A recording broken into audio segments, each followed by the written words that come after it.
Hello friends, ఈరోజు మరి ఒక మంచి కథతో మీ ముందుకొచ్చాను. కథ పేరు నక్క స్నేహం మొసలి మోసం. అనగనగా ఒక అడవి. అందులో ఒక నీటి మడుగు ఉండేది. ఆ మడుగులో ఓ ముసలి జీవిస్తూ ఉండేది. దానికి వేటాడే ఓపిక నశించింది. అది ముసలిదైపోయింది. అందుకే అది నక్కతో ఒప్పందం కుదుర్చుకుంది.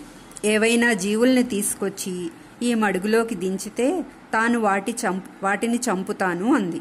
మాంసం చెరుసగం పంచుకుందామని ఆశ పెట్టింది. కొద్ది రోజులుగా సింహంతో స్నేహం చెడటంతో నక్క ఆకలికి నకనకలాడిపోతూ ఉంది. దీంతో వెంటనే అది ముసలి ప్రతిపాదనకు ఒప్పుకుంది. అప్పటి నుంచి రోజుకో జంతువుతో స్నేహం నటించి దాన్ని మడుగులోకి వెళ్లేలా చేసేది నక్క. అప్పుడు మొసలి తేలిగ్గా దాన్ని వేటాడేది. ఓ రోజు ఎంత వెతికినా నక్కకు జంతువులేవీ కనిపించలేదు. ఆఖరుకు ఒక కోతి కనిపిస్తే దానికి మాయమాటలు చెప్పి మొసలి ఉన్న మడుగు దగ్గరకు తీసుకువెళ్ళింది. నక్క కోసం చూసి చూసి విసుగొచ్చి మొసలి నీటిపైకి వచ్చి సేద తీరుతోంది.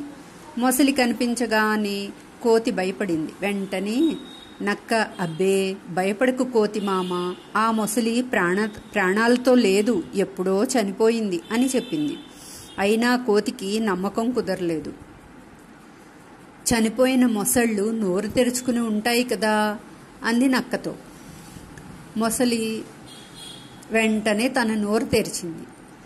మొసలి నక్క కుతంత్రాలు అర్థమైన కోతి వెంటనే ఒక గంతులో ఎగిరి పక్కనున్న చెట్టుపైకి ఎక్కి, నువ్వు జిత్తులు మారివని తెలిసి నీతో స్నేహం చేయాలనుకోవడం నాదే తప్పు అని అంది నక్కతో.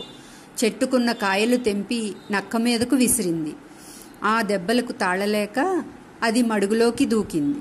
అసలే ఆకలి మీద ఉన్న మొసలి నక్కను అమాంతం మింగేసింది. తెలిసిందా ఫ్రెండ్స్? జిత్తులు మారి వేషాలు వేసే వాళ్ళని నమ్మకూడదు. జాగ్రత్త.